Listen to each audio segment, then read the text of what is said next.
Step into the paranormal with Ernie Atwell and David Seiler, brought to you by Paranormal Inc., right here on WLFE DB Radio.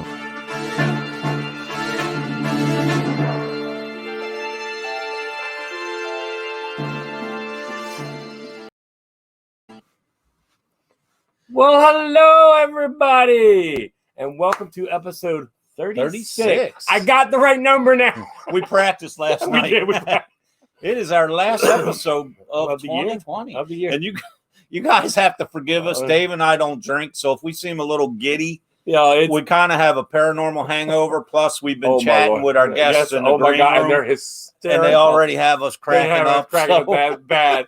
But yeah, Sam Miller Mansion last night was, oh my God, first of all, was amazing. It was amazing. That place, it's always amazing. It never lets down. But I got to tell you, David, it was like that building came to life. It knew we were there. It knew. At one point, me and my group was upstairs, and there's a dresser. We put a REM pod up, 2 flashlights up, and a K2. And as we're talking, the flashlights are coming on and off. They have this little bear or bee on the thing that's called Busy Bee. That it's don't confuse that with Jenny B. Not Jenny B, Busy Bee. Well, all of a sudden, both flashlights, as we're talking, go rolling to the left. Don't roll off the dresser. Just stop dead at the edge. And then the Busy Bee goes off and starts making music. We're all just like, ah! You know what was really cool about the night, though? And I was hoping this would happen. We had a pretty good, considering the COVID restrictions, which, are always followed. Yep. We had a sold-out group for what was permitted. Yep. And we even had some guests that was their very first ever investigation. Like, absolutely. For example, our friend Jay, he a big paranormal fan, has been watching all the shows since they started, and last night was his first investigation ever. And fortunately, it was with Dave and I, and everyone there that attended had some sort of experience, whether it was something they captured, on audio or video or on camera, or just a personal experience. You know what I mean? Yeah. And it was a really good time. But now it's time to bring in from the Seer and the Scholar our very special guests, Melinda and Rob. Hello. Hey, guys. What's up, guys? How are you? Welcome. We are so glad you could join us. I know this was not much notice, after you guys had me on one of your episodes. We've been looking forward to this interview, man, because the one I was fortunate enough to do on your show, I had such a good time.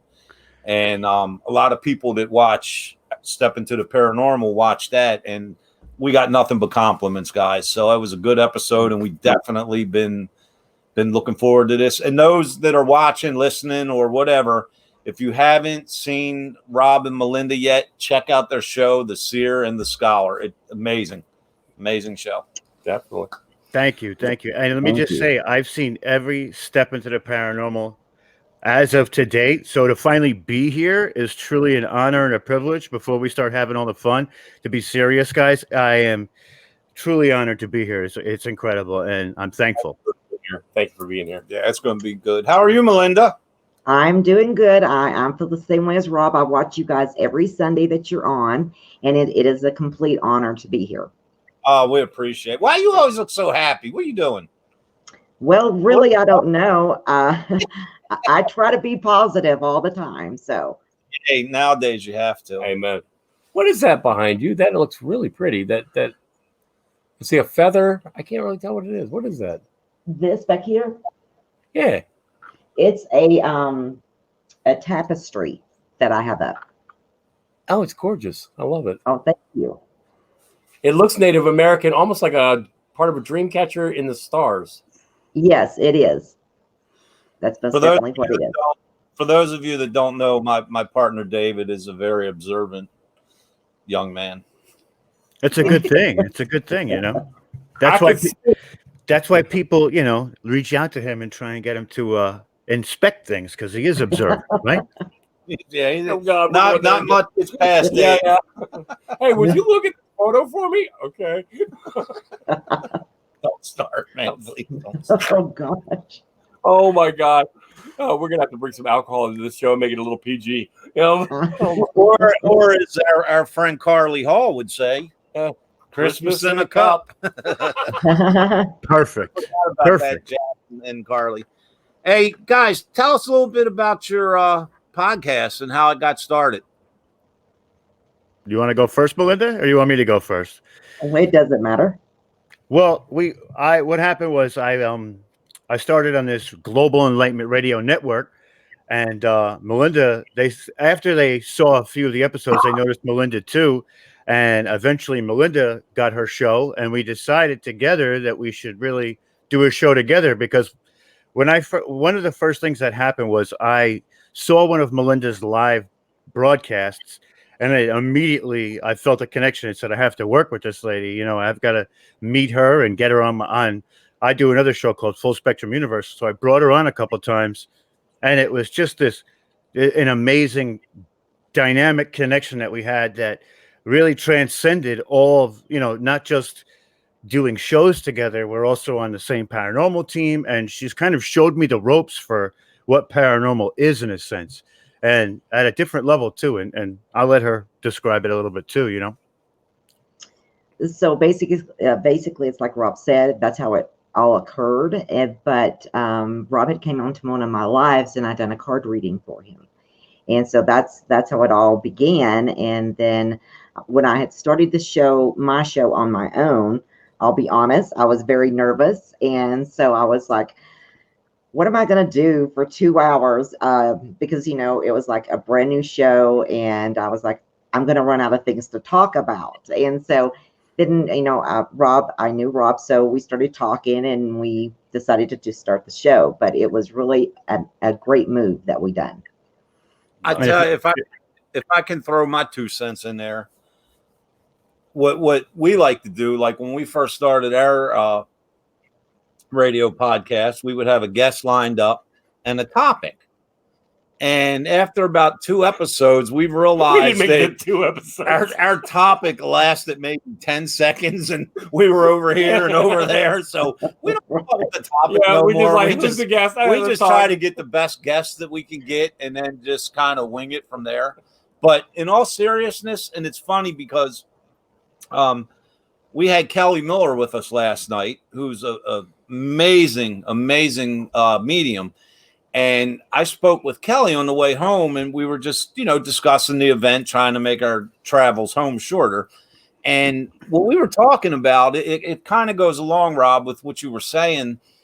I think what makes a good connection between any partnership, whether, you're an investigator and a medium or whatever the case may be, the core, I guess you would say, like, as long as your core purpose is the same, like your principles or the reason you're in the field, whether you're investigating, you're researching, or you're a psychic medium, if you generally have the same cause, so to speak, it just brings that partnership together. You know what I mean? Like we were discussing how,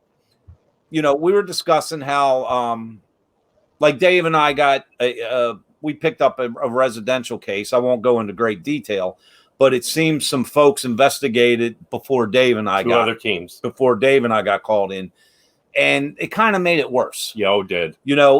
They went in and basically had fun. They offered no help.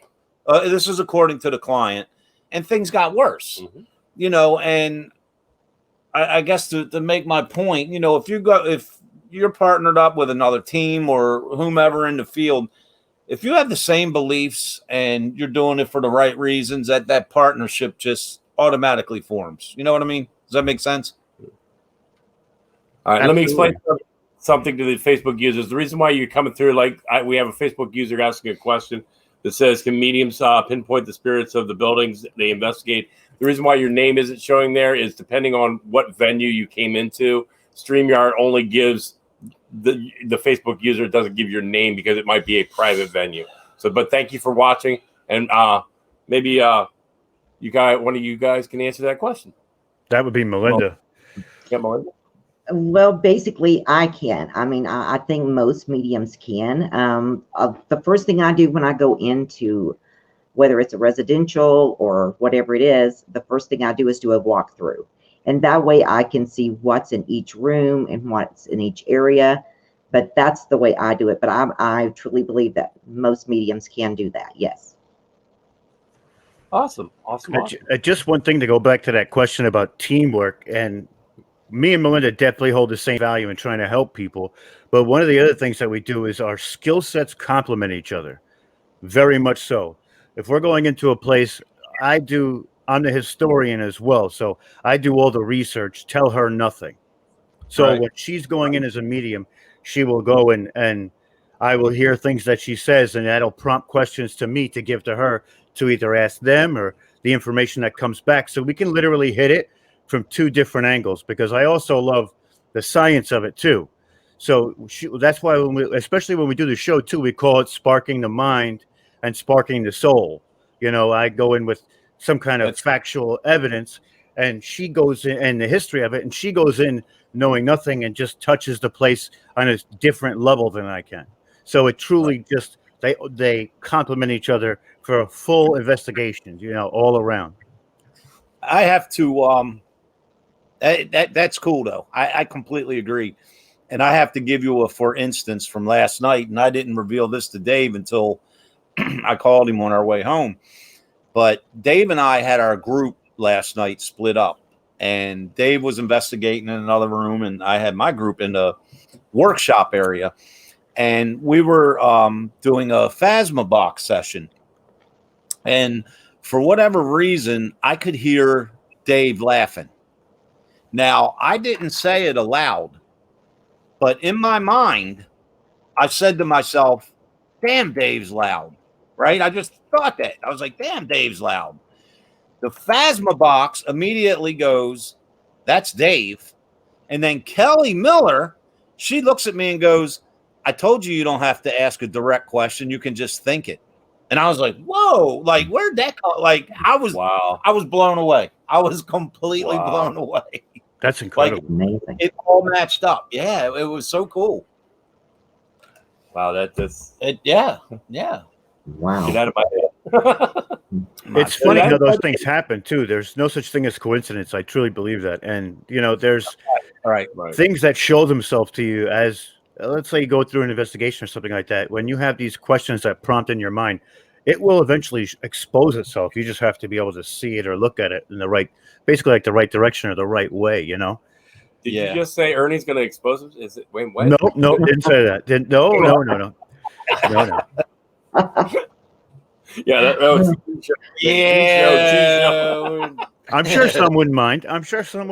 But we're trying to keep it as PG as we can, I guess. But well, I mean, like one of the investigations I went on, I think I either brought something home or it may have been due to my circumstances. I had some really weird stuff going over here. And if you've seen some of the shows, you saw one of them where I was diving off trying to figure out what's going on upstairs. The one with Josh. Yep, the Josh Hurd.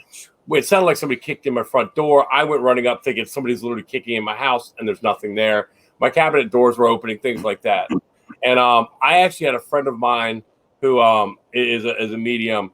I called her the next day, and I swear to God, I ended up telling her to stop peeking up my dress because she said something about what we had found during an investigation to try to figure out what it was.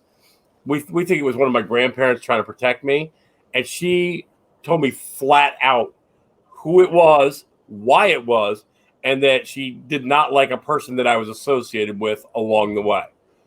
And it wasn't me. No, it wasn't. She don't mind. So, but I'm like, the way she said it, because she said it was like, so there's some people that I call the mediums that are the mediums over there, and then there's some people that are like, oh God, stop picking up my dress mediums, those kind of medium. So I'm like, you guys really creep me out. I'm telling you that. Get out of my head. Oh my gosh. Well, everybody at the same time. Go ahead, Melinda. Go ahead. Oh, I was just telling him we won't bite you. No, yeah. Unless you really want it. No. Exactly. But I agree with that too. I've seen quite a few mediums at work, and one of the things I can say is that Some mediums definitely have off days, but I've actually never seen Melinda off ever. When I mean spot on, I mean she could pull a card right now for me, and it'll be spot on, like to the umpteenth power. And that's one of the reasons. When I first started, I was a little skeptical about mediums myself, but I met Melinda, and it was like the fog cleared. I really have this. We have a connection that we've done like past life types of things or workshops, and it's kind of like we've known each other through different lifetimes as well. It's really quite incredible, the connection that we really have, and it transcends just physical and emotional. It's through the space and time, pretty much. It's pretty incredible. I have to say that she's definitely like one of my best friends, and we talk all the time, even just about nothing. That makes it better on the investigation. It really does, especially when so Ernie and I have become literally best friends. We started out as just friends at a dojo, and he's literally my best friend at this point. And he knows I've got his. We've had our squabbles every now and then, but he knows I have his back, and I know he has mine no matter what. So, and by the way, we have somebody asking. I have spirits in my apartment, and one of them is copying my daughter's voice at night to talk to me. Why do they copy your voice? To get your attention. Get your trust. I've seen different things on that. Sometimes they're trying to. In one case that I dealt with, they were doing that to the child to try to freak out the parent. Right. And so I've seen a lot of different reasons why they do that. I always look at it along those lines. Like anytime someone tries to pass themselves off as a child or mimic a child, my first thought is it's something not so nice trying to get in. Right. You know what I mean? That's just you want to try to gain your trust, even though they don't deserve it. And Rob, I'll tell you I got a quick Melinda story. When Melinda and I first started chatting, one night I was laying on my sofa and I had fallen asleep. I was watching TV and I'd fallen asleep. And when the program went off that I was watching, it woke me up.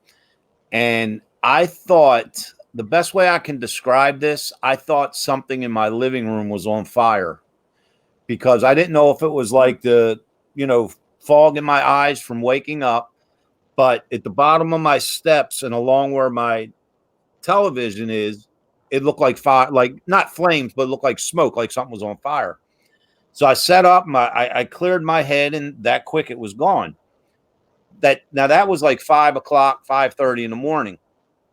Very late that same night, Melinda and I was chatting about some paranormal events or whatever, and she got to talking about things that go on in my house. And I sent her a photo, I think just of like the room or something like that, something basic. And first thing she said was that there was a mist at the bottom of my steps and along where like my TV was. And I just found that amazing, because about 17 hours earlier is when I woke up and thought my house was on fire, or my living room was on fire. Wow. Yep, that's exactly how it happened, Arnie. It sure was. You just sent me that picture, yeah. Yeah, and Rob, I want to tell you this one, man. I don't think I told you this. This is a story never gets old about Dave. I went with some friends of mine from New Jersey. They asked me to come along to investigate Fort Mifflin. Oh, yeah. So while I'm in Fort Mifflin, I'm walking across the field, and Michelle DeMaio from New Jersey Paranormal was beside me. So I said, hey, let's video call Dave, pan the camera around, showing what Fort Mifflin looks like. So when Dave answers his phone, we're live video call. He's standing in his kitchen talking to me. Well, I heard what sounded like a young girl mumbling. And I didn't say nothing because I just assumed it was his daughter, even though his daughter wasn't due to arrive till the next day. So we continued our conversation, and Dave's in the kitchen. And Michelle says to me, do you hear that? And I was like, yeah, I hear it again. So I said, Dave, who's in your house? He's like, no one. I'm here by myself. And, he's standing like this holding the phone. So Dave being Dave, he had to take us on a tour of his entire house and flip the show around, us, in the closets and under the beds, and no one's there. So eventually, Rob, Dave goes back to the kitchen where he originally answered the phone call. Mm-hmm. Only now the cabinet door was open. Right, and the thing is, I was like, they could see it behind him, and he's like, Dave, turn around. He didn't know it, and I'm like, Dave, turn around. He turns around, and the cabinet door's open. It was so funny. Wow. That's crazy, and it's funny too, because I've done interviews with a couple of other mediums, and they've told me certain things, and they were definitely on the right target. But when I speak to Melinda, like I said, it's just a different thing. It's like then I watched. We did this one show, and where it was actually on Full Spectrum Universe before we had our own show. And what we did was we were bringing people in one by one, just like this, into StreamYard, and to see their faces and all the things that she said to them, it was epic. When I mean epic, like she was helping people on such a level, and you could see it in their faces. So, and she found all types of connections. I believe we also did another show where she was connected to somebody whose brother had come to her and actually communicated and was talking to her. And she was just seeing it in the comments. She didn't even see the lady's face. She did it via like just focusing on her. I was in awe of that. So, that's crazy that you hear things and then your cabinets are open. I mean, that's quite crazy. Other than like chatting with Melinda or other mediums that we deal with, and them just telling me something randomly. Do you know I have never officially had like a reading or spoke to a medium or any of that? Yeah, I haven't either. Yeah, neither of us. But I'm too afraid that I'm going to learn something that I really don't want to know. Melinda, I have a question, and it may not make much sense, but I asked all the mediums this. Like, suppose you're just out randomly Christmas shopping, or for some reason you go to visit a friend, and what the gifts that you have, are you able to turn them on and off, or is things always coming to you when it's not the right time? You understand what I mean? When you walk in, say you walk in, like my favorite store is Macy's. You walk into Macy's. I mean, can it be turned off, or is it always happening? I can turn it off, but I choose not to. And so like just the other day I was at Walmart and I was shopping, and there was, I did at least 3 spirits there. And one of them was a little girl, and she was like tugging on me and asking me, my mama's over there, go talk to her. So here I go. If it's a child, I usually do it. So I go up to this lady and I said, excuse me. I said, you don't know me at all. I said, but did you have a little girl to pass?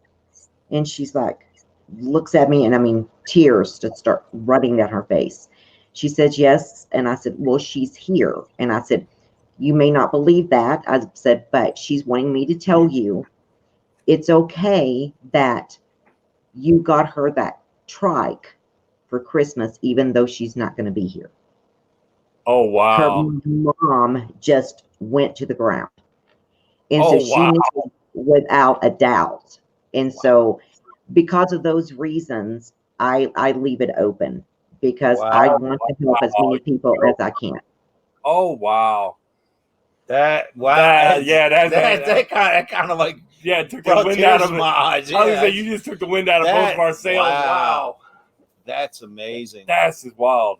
I guess you got to kind of keep it at your discretion, right? To tell when to tell them, or if to tell them at all at that moment. Like that's a rough one. That's for sure. Yeah, and if but I'll spirit bet made her day, week, month, year for real. Yeah, she contacted me. She wanted my information because she wanted the father to be there. Because what had happened was the little girl had contracted COVID. Oh God. And she had been with her grandparents in another state. So she passed in the other state. She wasn't even with her parents. So it was very, very sad. And so I'm like, I do look at every situation and decide, and I've had people I've went up to and they're like, you're crazy, get away from me. And then there's nothing more I can do at that point. Right. But, I try to deliver the message, especially if it's a child. Wow. Yeah, but when you literally, it's like setting a grenade off one way or the other. It's you're gonna either get a good reaction or a bad reaction, and wow, that's just that just thinking about that as a parent, my mind would just melt at that point. Right. Wow, nice one. So that answered my question. Wow, she just went bam. Jeez Whiz. We have somebody saying, I'm not much help. Haha, sorry. Yesterday was my first investigation, but from my point of view, spirits can catch on quickly no matter if you have been to the place or not. Maybe the spirit heard your name through something else and they decided to go say, it's on for you to hear. Wow. We need to put some periods in there and some comments. From my point of view, I think they have like this, and this is only speculation. This is no way factor, but I think that they almost have this ability to transcend. Like you said, they can kind of see what you're thinking, what's going on, and they have an altered perception of what. Like we have a perception of what's in front of us by vision, sight, sound, smell. They have extra perceptions that they can literally get information out of either people or, like you said, if they can hear what's going on around them, they can hear the faintest whispers because they are this, this energy that kind of permeates. They don't have to be visible at any moment. They can be almost everywhere, Yeah, well, like before the show when we were talking, I was telling you about the kid that leaned against my knees. And I'm not a psychic. I'm not a medium. I'm an extra large, but whole another story. Extra large, my ass. That's 3X. But when she leaned against my knees, it literally something amplified in my ears, and I could hear things that I don't hear, and it really freaked me out. What, Melinda? Like all the people out Christmas shopping, you walk into Walmart. How does that child spirit know you're the one? Usually what happens is when I see the spirit, I look directly at them and we make eye contact, so to speak. Then that's how they know you're seeing them. They know you can see them. Wow. Yes. Wow. So to the spirits and like that, for like that little girl, you're basically like an angel, not just a medium. Right. That's exactly what she called me. That's exactly what she called me, Ernie. Wow. Yes. That's weird because that's what she said to me. She said, "You're my angel." And it was very moving at times, when it was all happening. That's like putting on a Superman cape and rolling through. That's just that's incredible. What Rob, I don't mean to throw you on the spot, but I was thinking about our conversations when I was on the Seer and the Scholar. What is it that intrigues you personally to get further into the paranormal? I've done quite a bit of research, but I also feel that doing this in the paranormal is like it's almost like an homage to the history of places too. And I'm a really big history buff. So and I also love tackling things that can't be explained.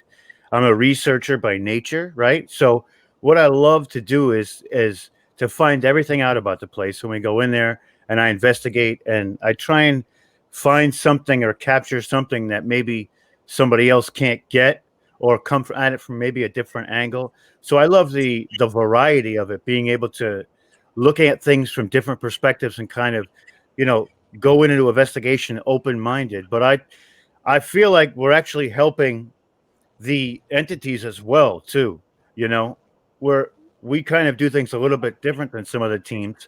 And we want to come in on a level of respect and really let them get their message out where they couldn't normally portray that to a lot of different avenues like that, because some people come in and they're like a bull in a china shop. They just want to get the place, get the info and get out.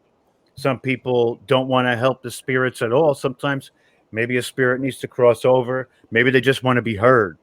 Sometimes when you go through the history of a place, you can tell that there's so much sadness and so much wrong doings in that place that when you come in with a good and positive vibe, they kind of feed off that, and they feel like it's like making a difference for the people. If it's a homeowner, you make a difference for the homeowner, or the place itself, And see, I think that, like, as far as our investigation last night,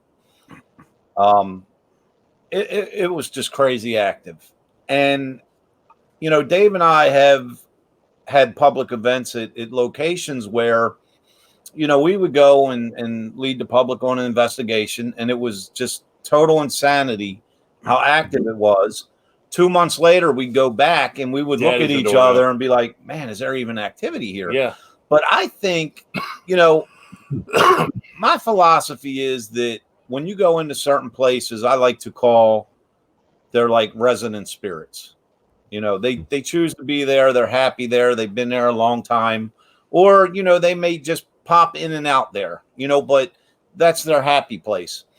And depending on the group and depending on the investigator and how you lead your group, if you go in and you show a true interest in them, like even when we do public investigations, we might be somewhere 10 times, but when we still go there, in trying to make contact with whatever is there, we're always concerned about them, and, is there anything you want to tell us? Is there a message? Yeah. Do you enjoy being here? We asked that question last night. Right. And I think that your response is going to be based on a lot of the way you treat the spirit or the questions that you ask them. You know what I mean? Depending on the environment that you're in.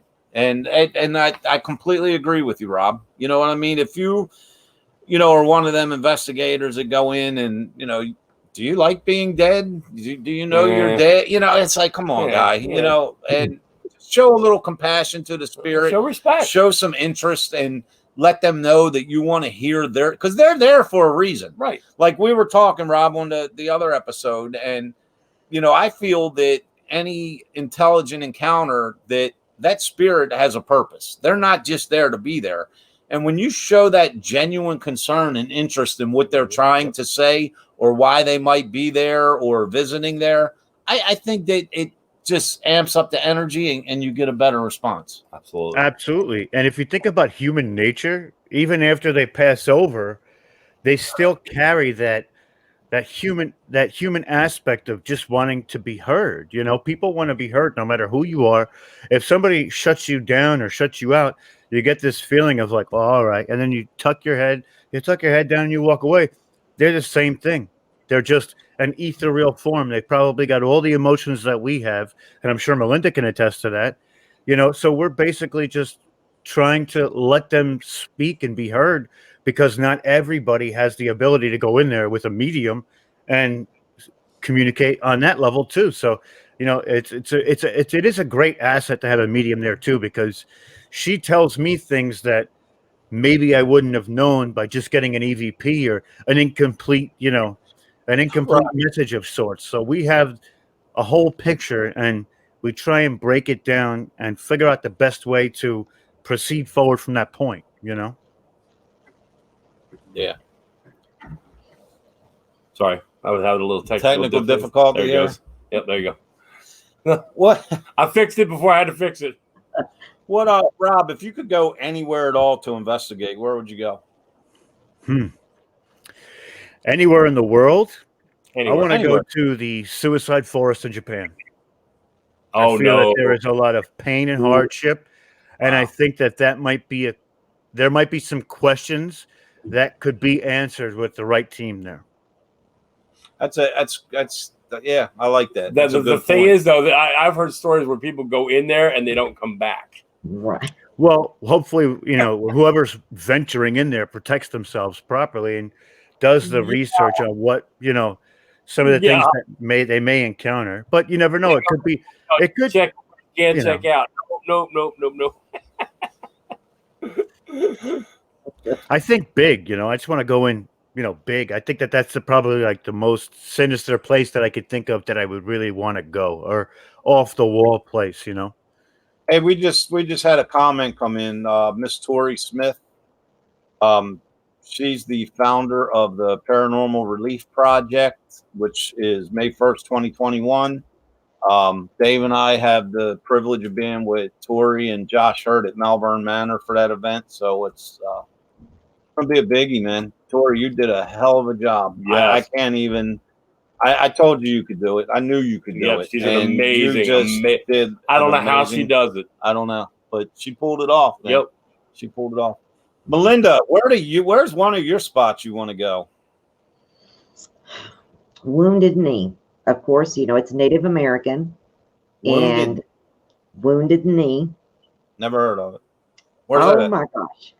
It's in South Dakota, and it's in the 1800s when the Lakotas were fighting, against the white people, and there was a massacre there. Yep. I so want to go there. Wow. And when you go there, let me know. I'll go there with you. Now, get this. Because I am Native, I've got contacts that they're going to allow me in on the reservations. Oh, nice. To do paranormal work. And one of them is in South Dakota, and they got a phantom car. And so, yeah, and I've got a permission to go onto the Apache, onto the Navajo. I mean, wow. So that's where me and Rob is thinking we're going to do a lot of our main focusing, because the reservations are hard to get in onto. Absolutely. Yeah, we can't wait for that. Those are going to be epic. When I mean epic, they're going to be epic for sure. Yeah, usually they leave that for their shamans, for their priest. Yeah, that's wow. It's also going to be something different too. I feel like it's going to be a different type of investigation where not even research will fully fulfill everything that we need. Yeah.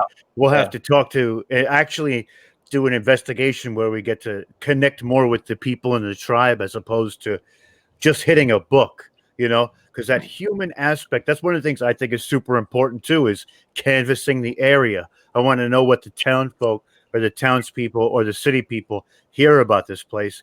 What do they do? What have they heard? What have they seen people see, or what's the word on the street of what's going on in these places? I think it's important.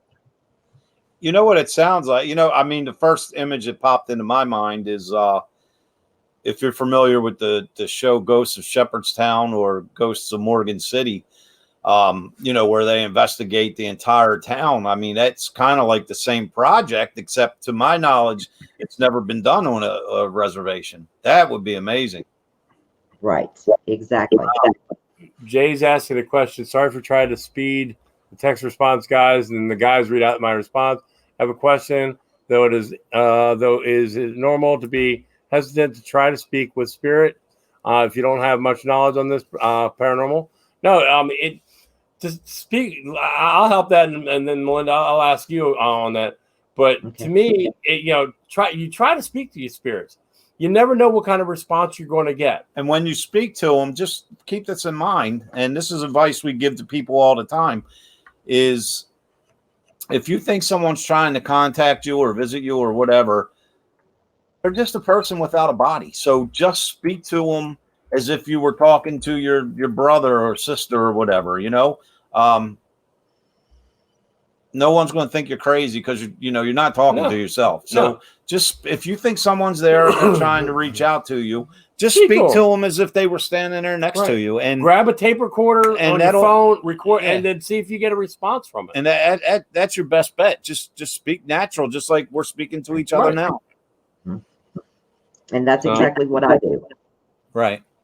We have another question. Can spirits make you hot, then cold, then hot again? Absolutely. Yes. Yep. Temperature change is normal. That's one of the things that we usually find, is where you feel these cold spots when you go through places. That's when I was explaining to someone last night. We did experience a lot of cold spots last night, and it went down like from even though it was cold in the 35 degree, it would go down to 22. and then back up. But just remember, when something is trying to manifest or make itself present around you, it's going to draw the energy from the air. Wherever it's going to get it from. When that occurs, you're going to feel the coldness. Yep. Mm-hmm. It's almost like a different cold. It's not just like an icy cold. It's like almost like a tingly hair raising cold, like your arms, like almost like goosebumps would be a better way to put it. Like when you get that goosebump chill, where you're like, okay, all right, Last night, Rob, Dave was on two floors up from where I was at, and so we're doing our thing with our group, and there was a certain part of the floor. Whenever I went to the center of the room, at first it felt like someone tickling my cheekbone. So I didn't say nothing, and then I felt it again, and then it felt like something crawling. It would go on my ear, and then it would jump to this ear, and then I would walk from that spot. Deliberately, I was walking around the room talking. I'd go back to that spot, and then it would start again. So when we take a break, we all group up, and we're down in the main parlor, and Dave said, "Did you experience anything?" I asked the spirit to do something to you, and I was like, "Man, I just had these strange sensation type feelings on my ears." And Jenny B and I gave a high five. We were asking our spirit could go down and mess with Ernie's ears and tug on them. Wow. Yep. That's wild. It was kind of mind blowing, and I could tell they were being honest with me. Yeah, just we just gave a high five. We're like, natural expressions. Yeah. So David, what's one spot you would want to go to if given a chance? I would love to be able to go to the Skinwalker Ranch. Yeah, that's a good one too. Yeah, I'm with you. Yeah. I mean, and I've been watching, the Skinwalker show, the first season. I want more. But when you've got aliens, you've got Wendigos, you've got cattle just dying, you've got just there's so many things. So when you have to have armed people walking around and cameras everywhere trying to figure things out, I want to go there. Well, think about this too. You could literally take a whole week at the place and investigate something different every night of the week. Yeah. I mean, you could be there a year and you're only going to see that much. Right. Now this is definitely out of our realm, but what the hell? We're planning a spring trip to New Jersey where Dave and I, along with a friend of ours, Anna, who's a medium, we're going to investigate the Jersey Devil. Nice. Oh, wow. Nice. So we're going to be complete novice at this. I mean, we do all, like I've read everything there is to read about the Jersey Devil. I've seen every show there is, but that is not my field of expertise. You know what I mean? I'll give it a shot. I'm intrigued by, the extraterrestrials and Bigfoot and Jersey Devil like everybody else. Got to give a shout out to my boy Ted Van Son. He just entered the room. He's in charge of WLFE DB What's Radio. up, Ted? We're talking about Bigfoot now. Yep. We're talking about everything. But that's going to be very interesting, man, because we're going to be complete novice. You know what I mean? Yep. And we're definitely stepping out of our comfort zone. I consider that whole legend paranormal in one sense, but others look at it as cryptid. So who knows? I mean, I don't know. I mean, Well, there's a great thing about doing an investigation like that too, is that you're not so familiar with all the different things, and you may be able to pick things up. So when you go back to an investigation for spirits, you may be able to, you could see it from a different perspective, maybe by doing a different investigation like that. I think that's kind of crucial. And I think that there's an innocence when you're a novice like that too, that when you do get that first initial piece of evidence from doing an investigation like that, it's going to be extra special. I think it's going to be incredible. And see, I always feel that Dave and I, no matter what task we're trying to conquer in the paranormal, I always feel protected because you're armed. Well, no, but it's just our personalities and our character. You know, like I wasn't making a joke, but I made a joke to Kelly Miller last night. I was like, even if Dave and I were investigating Jack the Ripper, he would still get his spirit would still get the same sincerity and respect. As if we were trying to communicate with a child. Yeah, absolutely. You know what I mean? And I feel that's a protection for us because we never go in with the wrong intent, even if it's something a little on the darker side. Yep. You know, because like I said before, I believe that, you know, when everyone's born, they're born innocent. Mm-hmm. They choose what path they go in life. You know, sometimes they can't help it or whatever. When they pass away, they may not have been the best of person. However, once they pass away and their soul leaves their body, I feel no matter the age of them at the time, that their soul is back to that original innocence. And that's why everyone should be investigated or treated with respect. Amen. You know, I agree with that 100%. 100%. Yep. That's why we try to teach in our seminars, no provoking. Yeah. Speak with respect. Because if you give a spirit respect, they'll give you respect. Mm-hmm. You know, if you try to, you know what? If I die in this house, it's my house, and you come in as a new person, I'm dead. I'm not going to really know that you're taking over my house and what.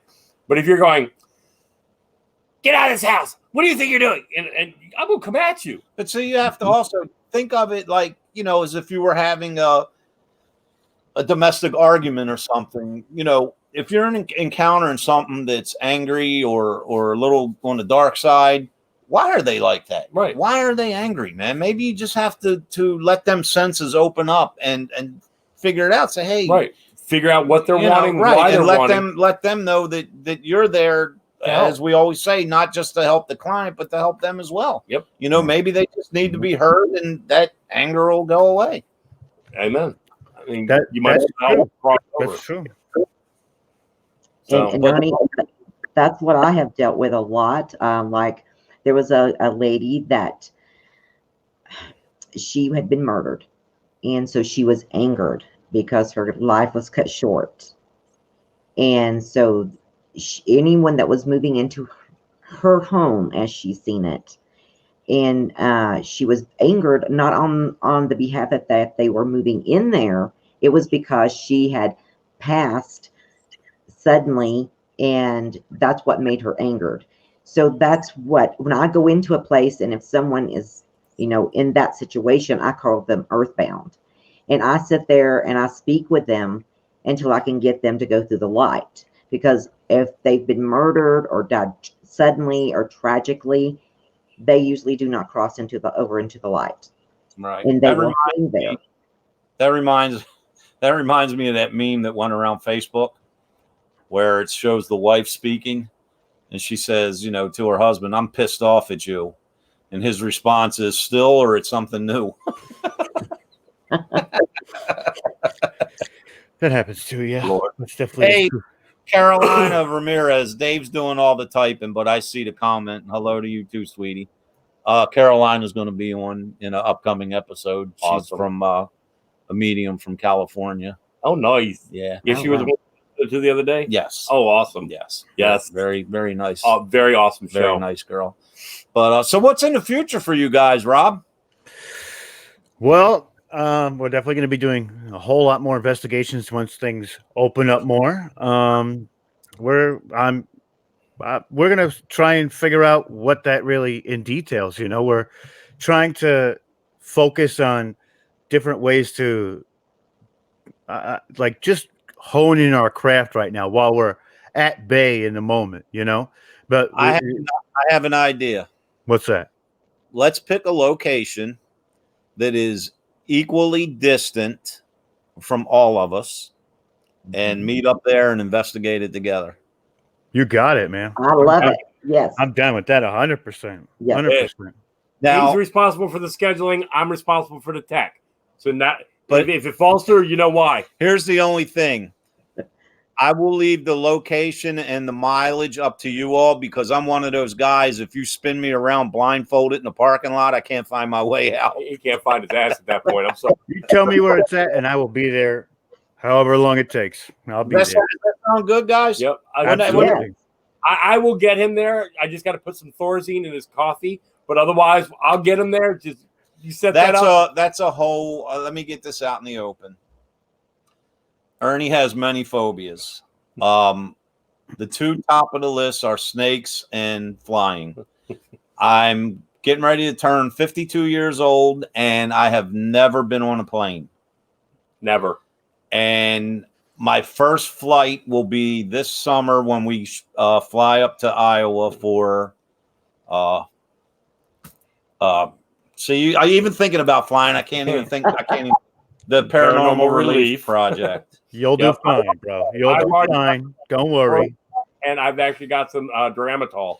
And if Ted Van Son, if you're still watching, Ted Van Son and Scott Porter were busting my balls about not flying appropriately. And Scott gave me great advice. He said one of two things: you can either go to a doctor and get medicated, or you can just drink heavily before you fly. So we're going to make sure both. I don't like doctors, and I don't drink alcohol, so I'm still stuck. That works. I don't drink alcohol either. It clouds the brain a bit. But no, I think one of the other things we're going to be doing is we're going to be going to these reservations and documenting what we do. And from there, it has all the possibilities in the world too. We may end up, just archiving the evidence and putting out something, or make a couple episodes out of it. We're going to definitely have cameras going when we do that. And we're going to have probably some more people there with us too.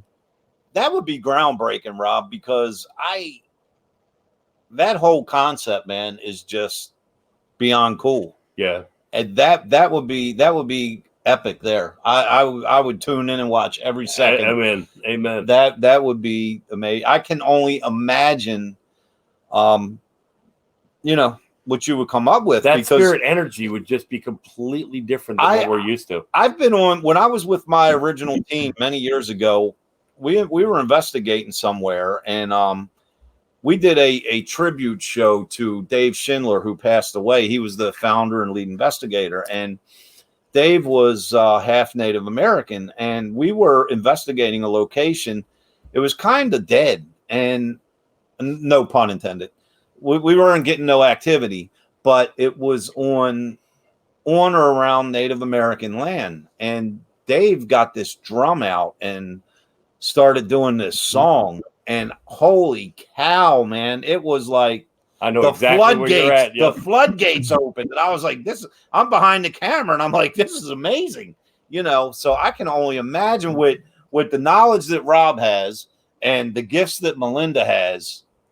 I'm sold, man. The location he was at actually had 4 different Native American tribes on it, right against the Susquehanna River.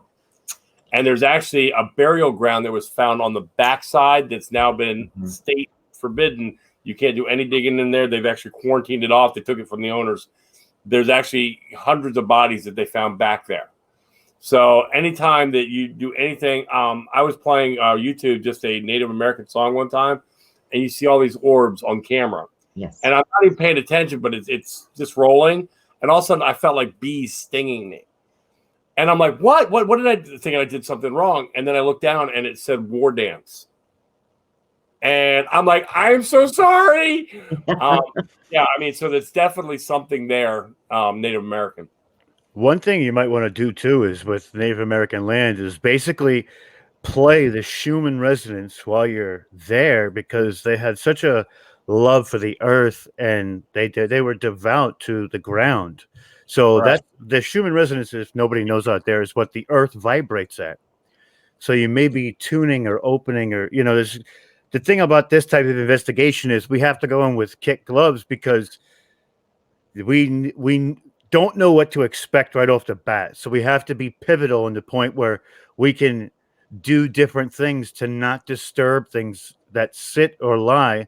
And a lot of the things with, like you said, the Native Americans is tribes used to shift around and get absorbed by bigger tribes, lesser tribes. There's a lot of history that goes with that too. So we have to be very, very careful with what we do there.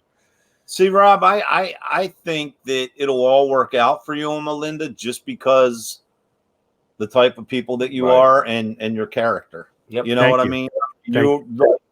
and I'm not saying this because you're live with us, but when I was done your interview and I went upstairs and met with Dave, and I was like, I tell you what, man, I was like, that was so much fun. I said, because they are just beside the knowledge, just so genuine.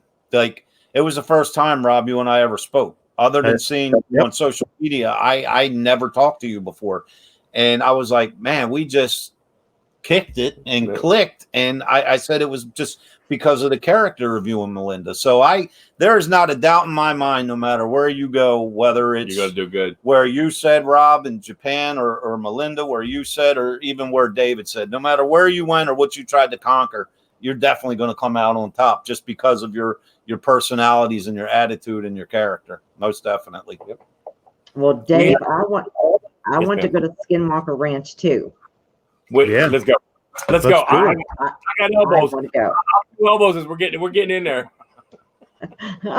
Now, I went to this one place. It was on. It's called Fort Bowie here in Arizona, and there was an area that Geronimo was kept there. I know where you're at. I live in Phoenix. Okay. So. And so they called me out there because they kept saying at night they would hear drums and they would hear chanting. And so I went there, and there was like a small band of Chiricahua Apache there, and Geronimo was one of them. Wow. Oh, wow. And so, you know, and he's not going to leave that area. They would not leave. There's no way of getting them to leave that area. No. Oh, nice. We have a question. How do we get rid of porcelain doll? There's a spirit attached to the doll. Oh, that's going to be tricky. The first thing I would say is I would need to know, I would need to see the doll and to see what is attached to it, what kind of spirit it is, because there's different routes. I would go with it according to what type of spirit is attached to it. Right. The heritage of the doll, where it came from, how it became the way it was.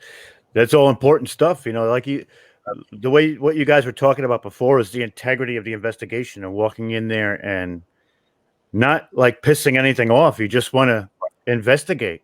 These are the types of things you need to do first. There's always a process, and this is kind of our process. And Ernie, last time you were on the show, we definitely did click tremendously. And I have a ton of respect for the both of you guys. And, this was like a bucket list that I'm on the show now, so I could check that off. And I love you guys to death, man. I think that I can't wait to do that investigation. I think it's truly incredible. Truly incredible. Yeah, I'm dead serious. We got to come up with like a neutral location. I don't care where or what. You know what I mean? Some of your best evidence is where you least expect it. Trust me. Right. Absolutely. Come up with a neutral location that's about equal for all of us, and set it up, and let us know where our schedules are in sync, and that would be awesome. We could even do a step into the paranormal episode from there. We just need a little extra. Yeah. There you go. But you guys definitely within the new year, man, you guys have to come back on. Oh, definitely. There's so many things like I said, Rob, when I was on with you and Melinda, man, we didn't even scratch the surface of the way I would like to. When you can make me laugh before the show to the point where water's coming out of my nose, you've got to be back on my show. Come on. Well, listen, whenever you guys want, man, we'll be here. Yeah. We'll be here. And we want you guys. Yes. We want you guys on ours too.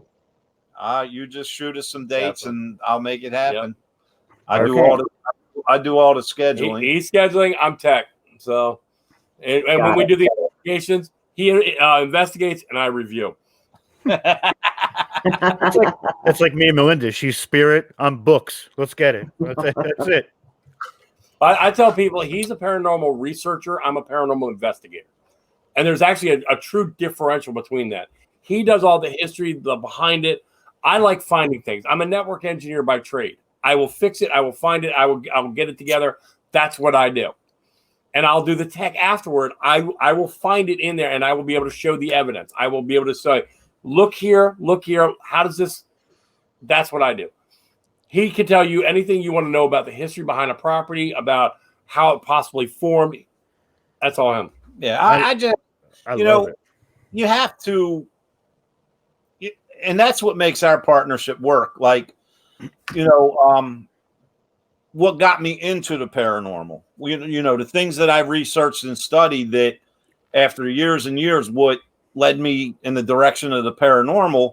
I mean, that comes into play now because Dave can call me up and say, hey, you know, we have a potential case. This is what they're claiming. And by the time he's done explaining it, I've already formed in my head what I think it is and ways to help. Yep. And then once I bring that forth, that's where he kicks in with, you know, this is how we can clear. Yeah, and it all just goes together, man. We're like a, I don't know, thunder and lightning. That's it. Like shake and bake. That's There what it is. You know, me and Melinda actually just did that about 2 hours ago. She called me on the phone. She says, listen, let me tell you what's going on. What do you think? Just, you know, running it by each other. And that's important, you know, because that's how you also get to know each other. And you know each other's strong points, which also is beneficial. And then from there, it takes on a whole life of its own, you know, the interactions and everything. When you get a true paranormal case that comes in and it's somebody that's having experiences that aren't, you know, versed in the topic or educated, I mean, you know, there's a difference between putting a Band-Aid on the wound and curing the wound. You know what I mean? And that's like the you know, case we're working on right now. You have that knowledge behind it before you go into investigate. You know what I mean? Especially, you know, like I love the cases where, you know, it's trying to differentiate if it's something good or evil, because that's right up my alley with the religious studies. You know what I mean? And instead of, you know, just going in trying to figure out, I'm sure we get cases where we're just trying to figure out if something's actually there. Right. But the ones that are a little more in depth, I mean, that we kind of, I don't know, that just works for us. Yeah. You know what I mean? Right. We like the harder cases to solve, so to speak. Yep. You know what I mean? Because some people, don't get me wrong, man. Some people have contacted us just wanting to know if something is legitimately there, just so in the future they can investigate themselves or whatever. You know what I mean? We actually caught a case where the guy swore to God there was a demon in his house. He sent us these pictures of black holy water, cables that burn, a whole bunch of other stuff. We actually got up there and during our investigation, we came up with a name and gave it to the homeowner. And he went like freaked out, running out of the room. We're like, what just happened?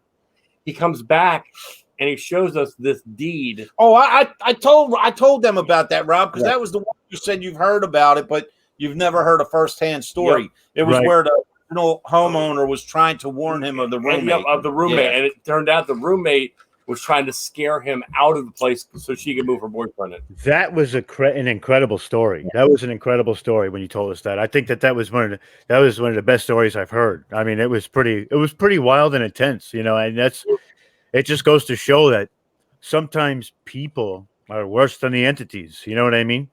And the thing is, based on the evidence that was sent to us prior, Dave and I already knew. We already knew what it was. Yeah. But we still had to go and investigate. When you get 3 scratches on the mirror and one's up high, one's hooking down, and one's like way down here hooking. But we still had to go in and do what we do, and you know, like any other case. But we handled it like a police case rather than when we started getting legitimate evidence. Yeah, we were like, hey, there is something going on here. Right. Now we do need to figure out, you know, what it is. And fortunately, whatever device we were using, and we come across the first and last name of the homeowner. Yep. So that was a turning point in the case. So that was the Echo Box that we were using. Was it? Yep. So we have it all on film and it's up on our YouTube. Yeah. So. Guys, it is. We ran over. Yeah, we ran a little bit over. I can't even thank you guys enough, man. We so look forward to this episode. You know, I don't even know what to say. Yeah, it was a lot of fun. This was a blast. Guys, thank you for being here. Lots of love. Be safe. And Merry Christmas. Happy New Year. and we will get you some dates so you can come back on. And I tell you what, man, let's do this. The next time we have Rob and Melinda on, let's have a topic. You let me know. I'll blow your mind with it. I'll just investigate the hell out of it. Paranormal. Rob, there is not a doubt in my mind, because knowing what you do and what you know, I guarantee there's not a doubt in my mind you will you'll bring it. Yeah. Guys, thank you again, and have a safe and Merry Christmas. God bless y'all. And I will be in touch in a couple days. Feliz Navidad. Thank you. All right, guys. Bye. Bye. They are awesome people. Well, that wraps up 2020. Yep, episode 36 is at a close. We will be back 2 weeks, which will be 2021. I don't even know what to say. Yeah, It's been a good year. We've been doing this a year and a half now. The show, you mean? Yeah, the show. Yeah. It's funny because, Dave and Paranormal Inc. had formed years prior, and I was getting ready to walk into a dance recital one night, and Dave called me, and he was like, dude, everybody knows how Dave gets excited. He's like, WLFE DB Radio is offering us our own radio podcast. And I'm like,